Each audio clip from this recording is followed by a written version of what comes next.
Hello everyone. நேற்று வந்து ஒரு ஃபார்முக்கு தான் போயிருந்தோம். நல்லா இருந்துச்சு அது. ஃபஸ்ட்டு என்ட்ரன்ஸில் வந்து டிக்கெட்லாம் வாங்கிட்டு ஸ்லைடெல்லாம் தம்பியை விளாட விட்டுட்டு அப்படியே உள்ளே என்ட்ரானோம். என்ட்ராத போய் பார்த்தா அந்த வாத்து, அப்புறம் கருப்பு கலர் வாத்தெல்லாம் இருந்துச்சு. அதெல்லாம் நான் வீடியோ எடுக்க முடியல. அப்புறம் இதெல்லாம் என்னன்னே தெரியல எனக்கு. அப்புறம் கோழி, அப்புறம் குட்டி இதுலேயே வந்து பெரிய சேவல் மாதிரி இருக்குது அது, அப்புறம் டர்ட்டில்ஸு, அப்புறம் டிஃப்ரெண்ட் டைப்ஸ் ஆஃப் ஸ்னேக்ஸ் நிறையா இருந்துச்சு. அனகோண்டா. ஏன்னா நமக்குலாம் வந்து இந்த சாரப்பாம்பு, இந்த நல்ல பாம்பு இதுதான் தெரியும். இதெல்லாம் பார்த்தாலே அப்படியே ஊறிச்சு, உடம்பெல்லாம் பயமாக இருந்துச்சு. அப்புறம் கேட்டு, இந்த குட்டி குட்டி எலி, இது எல்லாமே பார்த்துட்டு அடுத்து அக்வாரியம் வச்சுருந்தாங்களா, அங்கேயும் போய் ஃபிஷ்ஷெல்லாம் பார்த்துட்டு, இது பார்த்திங்களா ரியலிஸ்டிக்காக இருக்குது, ஆனால் இது மோட்ரு. அது எல்லாமே பார்த்துட்டு ஃபைனலில் பார்த்தா குட்டி குட்டி மீன்லாம் வச்சுருந்தாங்க. இதெல்லாம் எங்கேருந்து கண்டுபிடிக்கிறாங்கன்னே தெரியல. உள்ள செட்டிங் பார்த்திங்களா, எலும்பு கூடு, அது இது டாகு, இது வந்து ஃபைட்டர். இதான் நாங்கள் ஃபஸ்ட் டைம் வந்து வளர்த்த ஃபிஷ்ஷு.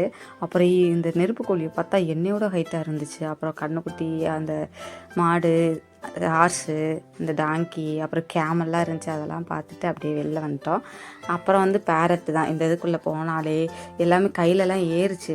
ஆனால் இவங்க என் ஹஸ்பண்ட்டெல்லாம் போச்சு. என்கிட்ட வர்றது கொஞ்சம் யோசிச்சுட்டே இருந்துச்சு. நானே வாங்குறதுக்கு யோசித்தேன். அப்புறம் வாங்கிட்டு என் மூஞ்சியை பார்த்தாலே தெரியும் நான் எவ்வளோ பயப்படுறேன்னு சொல்லிட்டு. கொத்திடுச்சுன்னா என்ன பண்ணுறது, அது இறங்கவும் மாட்டேங்குது.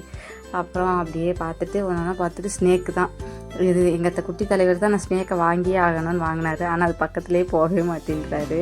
அப்புறம் இவங்க தான் பார்த்து தொட்டு பார்த்துட்டு திருப்பி கொடுத்துட்டாங்க. அப்புறம் வெளியில் வந்துட்டு ஸ்நாக்ஸ்லாம் சாப்பிட்டு கிளம்பிட்டோம். பாய்.